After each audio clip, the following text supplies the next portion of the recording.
morning YouTube, and welcome to this, the fourth in a series of 4 videos I've created following the step-by-step guide for Aerosoft's Airbus A318 product. On the screen now you can see the standard arrival marked in red on the map. So the process starts from a intersection called Bordy, B-O-R-D-I, up here, and we descend down, fly this route in red to bring us all the way back around to land at Nice. It seems almost cruel that we get to this point here, and we're actually fairly close to Nice, but instead we've got to take this very long and elongated route all the way around here to be able to land. But nevertheless, that is the standard arrival procedure when we're landing at runway 4 at Nice, coming off the Bordy intersection. So in the simulator at the moment I have passed Mikru, M-I-K-R-U, already, and I'm now tracking along here at 112 degrees. Now my flight level is currently quite considerably higher than is recommended for the standard arrival, and indeed it was all the way down. So here it's recommended we should be at flight level 170 max at Bordy.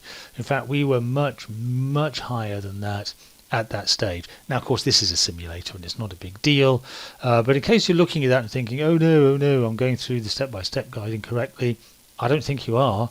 It's just the way that the whole process is running.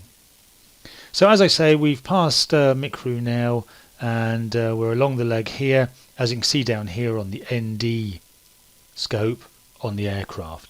So let's move the map out of the way and let's let the actual process of following the rest of the standard arrival and landing continue. So there we go. You can see the mark up here, which has got a sort of a light blue coloured hook and a white coloured hook at the end of it, signifying that we're going to be descending. That's about that point, which would probably be a good idea as we're at 13,500 feet at the moment, and according to the star we should be between flight level 110 and 7,000 feet. So again, we're considerably higher than the star says we should be.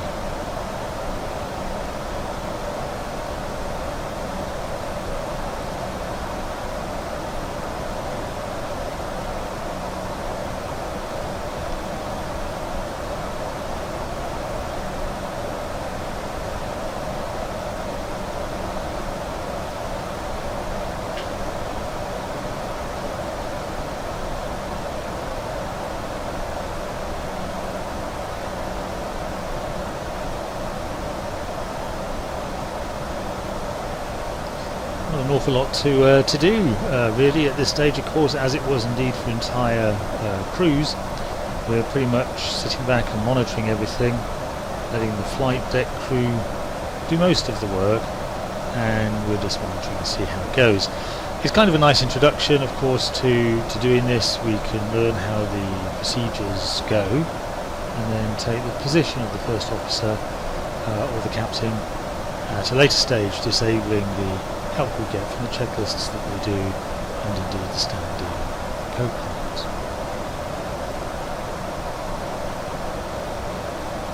What we're looking for now really is the approach, and on the approach, after the checklist has been run, we're listening for the co-pilot to call out that the localizer has come alive.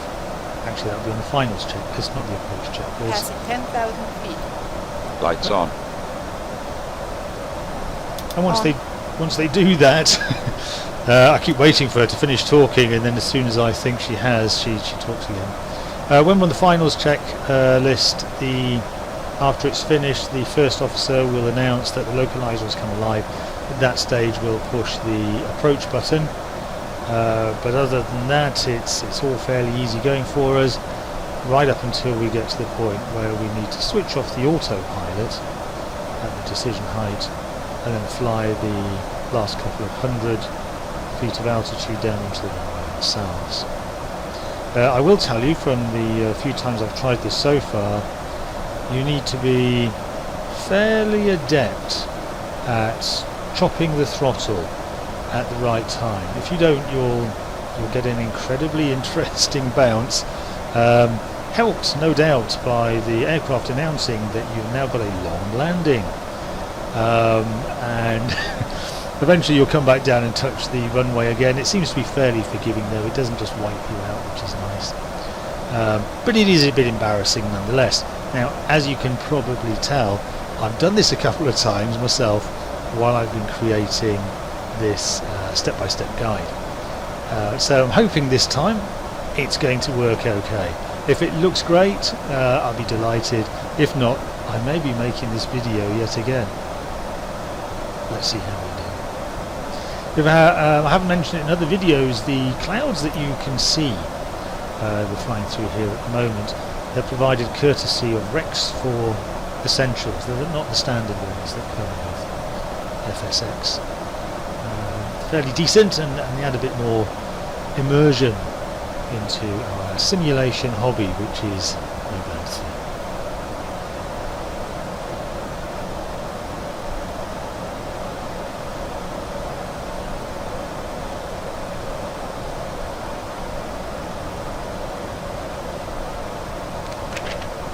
So we're tracking around now. Our height is about 5,500 feet. We'll want to get down to 4,000 feet, which is what I've put into the altitude. Also, of course, we need to keep our speed below 250 knots. Transition altitude. That's the speed limit. Baro reference set and cross check. 1013. 1013. Checked.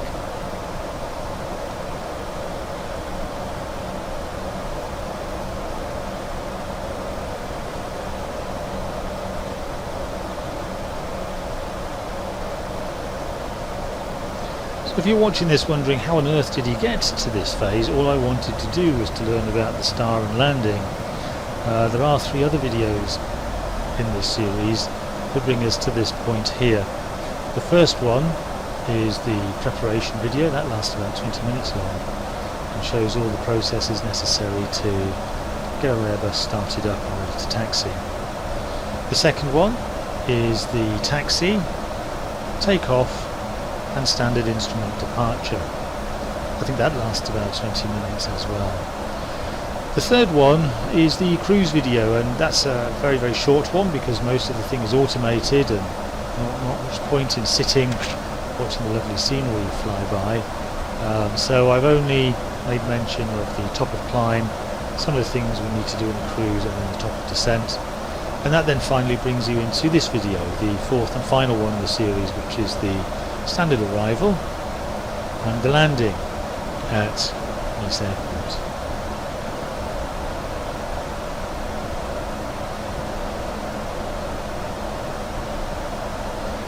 So coming onto the curve now, it's going to bring us around and line us up for the approach and finals into Nice. Now on my flight plan, I'll just bring this back over for you here.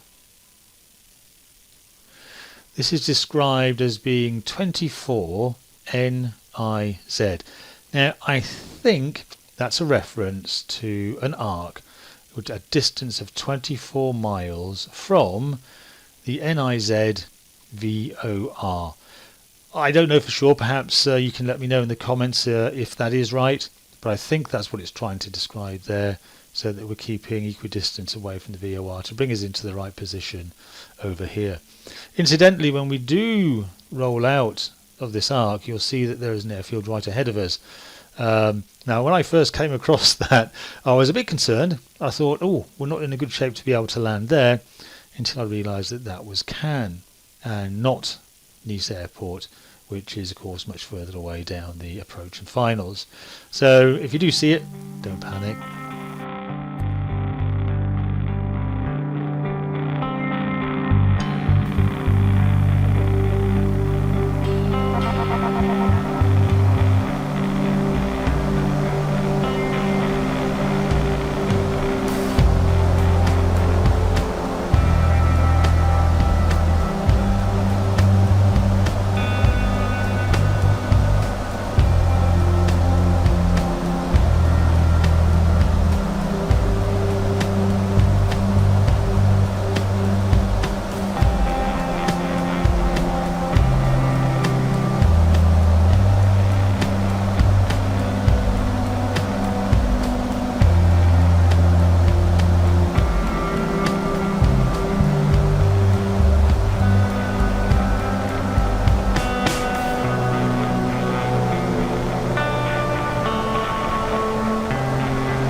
So we're getting to the point where we'll be doing the approach checklist soon. Let me zoom back out.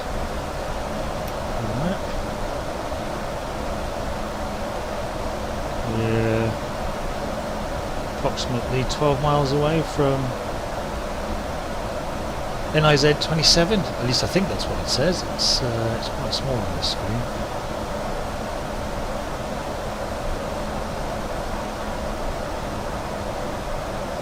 About 13 miles to run. On there's a magenta coloured D symbol, which is our pseudo descent point, or deceleration point, sorry.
Okay, so we're invited now to start the checklist, or wait for it to start automatically in just over 4 miles.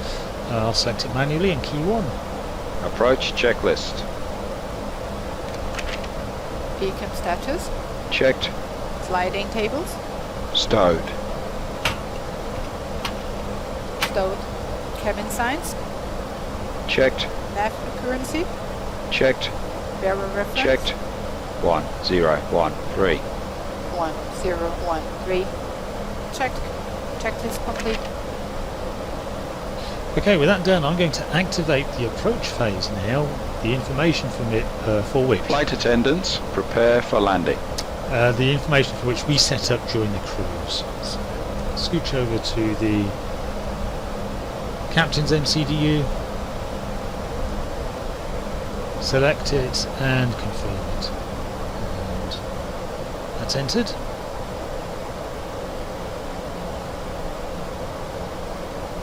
Next thing we're looking out for is a localizer alive call from the first officer. Flaps 1.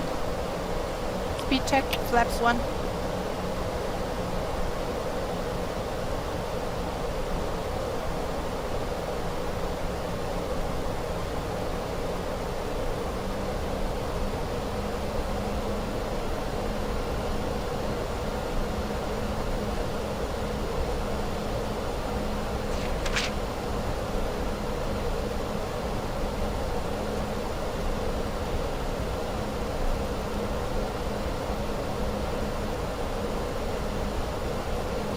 I can see the Piper Cherokee 180 just ahead of us. About 9.5 nautical miles away. Hopefully we won't conflict. The instructions for this do say that you should turn off any of the traffic. I guess it's to avoid problems just like this one. Let's hope we don't have a mid-air aviation incident. Although if we do, maybe this will become a completely different video altogether.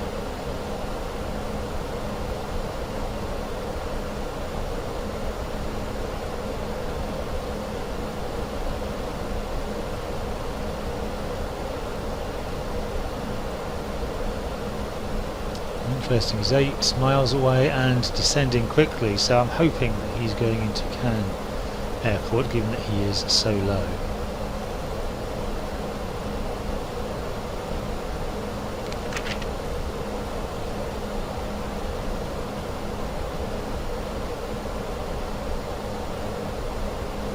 I think he is, so traffic collision avoided. More by luck than judgment. If I had set the environment correctly in the first place, we wouldn't have had this.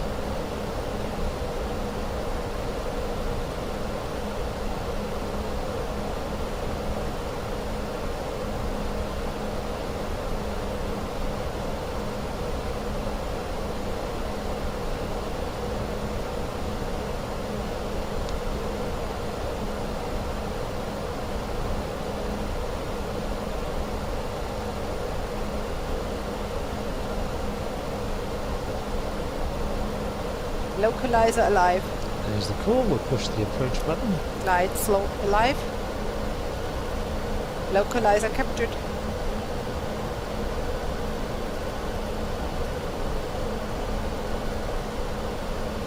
Good stuff. Directly ahead of us now is Nice Airport, and we're heading for runway 4 left.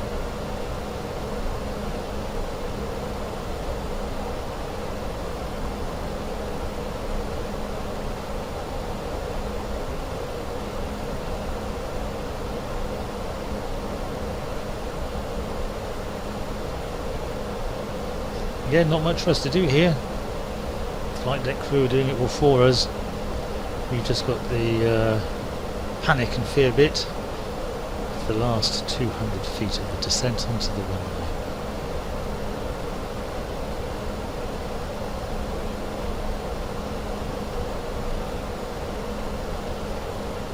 My excuse for my bad landings so far have been I'm using a new joystick and I'm still getting used to the dead zone, the part where the joystick activates and actually affects the flight. That's my excuse, I'm sticking to it.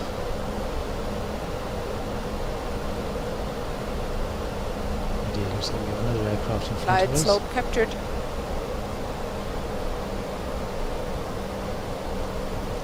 And we're getting closer to him as well.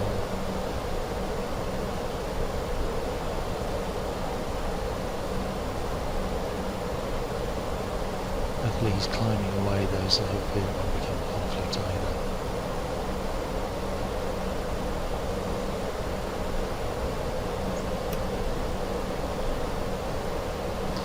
Let's switch the nose over to landing system.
$2,500.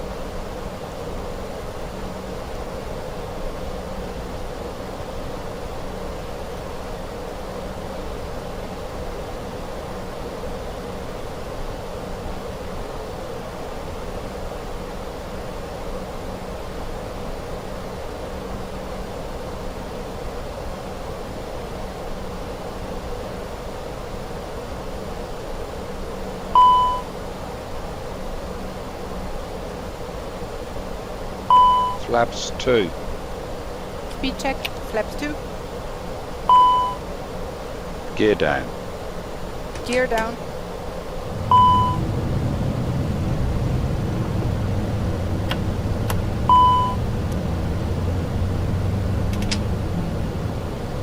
Flaps 3. Speed check. Flaps 3. And flaps full, please. Speed check. Flaps full.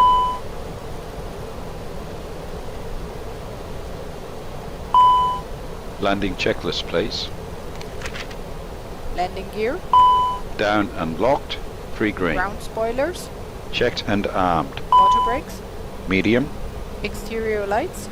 On. Go around altitude. Checked. Landing memo. Checked and no blue. Checklist complete.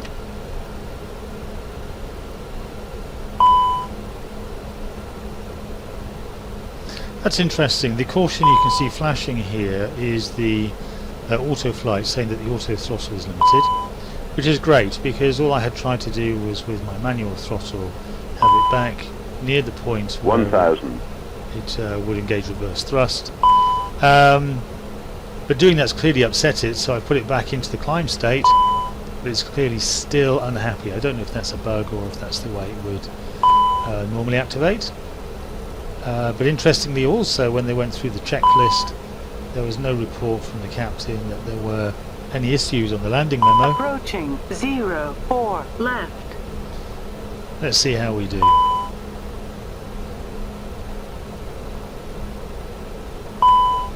It's a good lesson, a reminder to me just to leave the thing alone.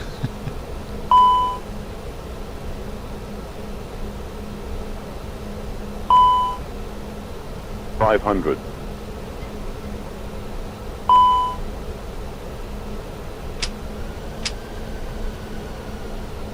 400.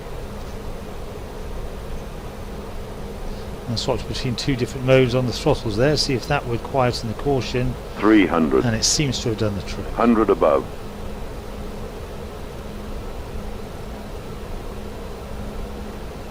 200. Minimum. Continue Autopilot flight off. off.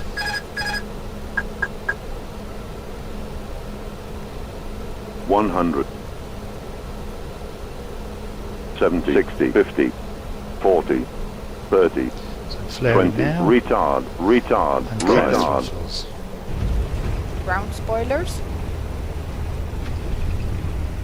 And it appears I've learned from my earlier experiences. Let's put the reversers on until 70 70 knots, knots. and then we'll release them.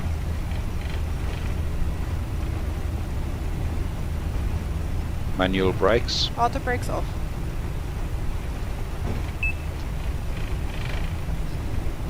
Oh, it seems to have got down in a half decent landing that time. No bouncing.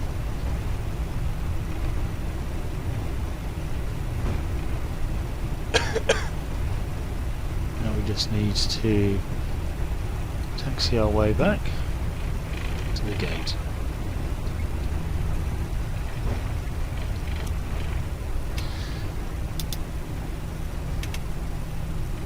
I'm using rudder pedals to steer this on the ground, which are great, but what I've noticed is that APU sometimes on.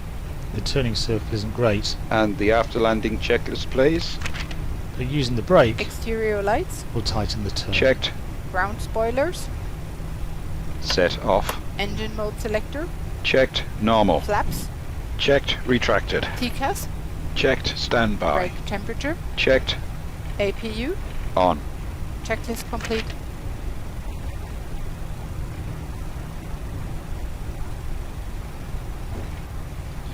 There's a call that I hear frequently when I do fly. Passengers can't wait to get off the aeroplane once they've arrived.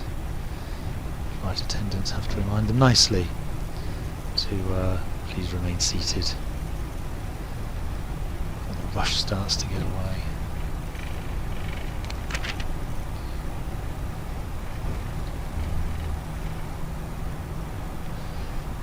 Turning towards the gate now. I find this bit tricky.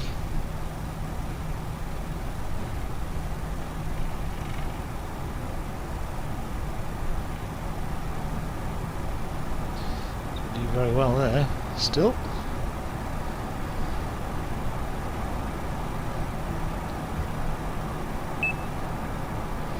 Function brake on.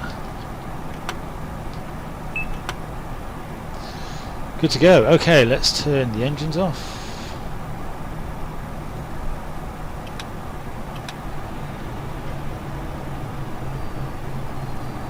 It was a nice flight, so let's do the parking checklist and then we are done for the day. Parking brake and chocks. And the chocks are set. Parking brake released. Engine master. Both off. Seatbelt signs. Set off. Beacon lights. Set off. Exterior lights.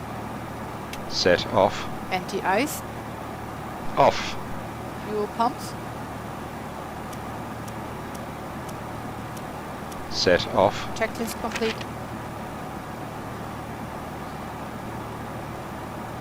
So we can open the door now, let the passengers out, which I do with the Shift E key. There's the offboarding.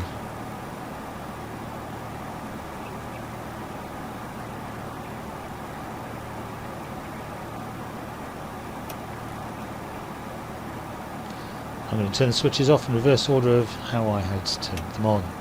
So the nav and logo light goes off. I'm going to turn off the master switch for the APU, and I'll turn off the batteries. And that should be us in a cold and dark state. And that's it. That's the end of this final video in the series of the step-by-step guide for Aerosoft's Airbus A319. I hope it's been kind of fun along the way, and maybe there's something you've picked up. I'm certain I can pick up something from you. If you've got any comments on this or any of my other videos, I would really appreciate it if you could leave me a comment. Any complaints, observations, again, please leave me a comment. I'd love to learn some more about our hobby. Other than that, I look forward to metaphorically seeing you on my next video. Thanks for watching.